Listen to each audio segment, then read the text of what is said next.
राजधानी भोपाल से 4 दहशतगर्दों की गिरफ्तारी के बाद मध्य प्रदेश पुलिस ने जराइम पेशा अनासर और दहशतगर्दों के खिलाफ अपनी मुहिम को और तेज कर दिया है। रियासत गिर सतह पर जहां आज से सभी किराएदारों का पुलिस वेरिफिकेशन शुरू कर दिया गया है, वहीं मध्य प्रदेश के रतलाम से अल सफा तंजीम के 3 दहशतगर्दों की राजस्थान पुलिस के जरिए गिरफ्तारी किए जाने के बाद MP ATS और रियासती पुलिस को और मुस्तैद कर दिया गया। मध्य प्रदेश के वज़ीर दाखिला डॉक्टर नरोत्तम मिश्रा का कहना है कि मध्य प्रदेश में जो भी दहशतगर्द तंजीम सर उठाएगी उसका फन कुचल दिया जाएगा।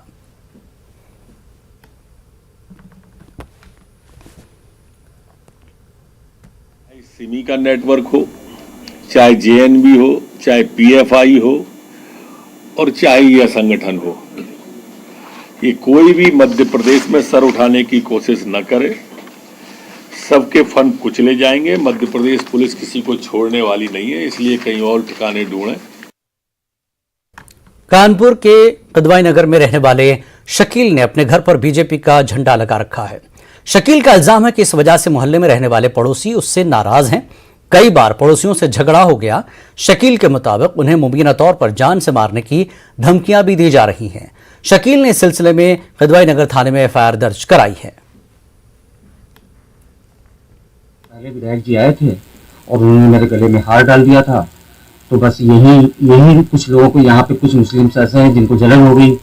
और उसके बाद फिर वोटिंग से 1-2 दिन पहले मेरे BJP के झंडे मैंने लगा रखा था अपना घर के सामने, उसको उन्होंने गिरा दिया।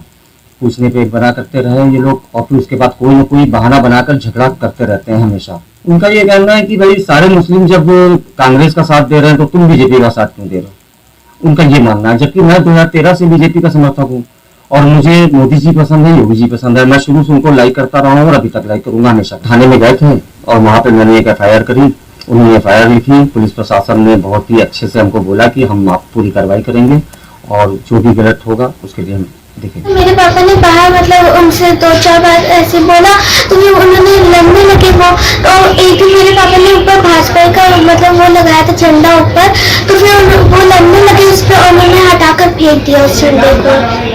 क्या लगता है आप लोग को डर बना रहता घर में रहने? हाँ, डर बना रहता और सब मतलब घर में बातें भी चलती कि कहीं वो लोग कुछ कर ना दे। वक्त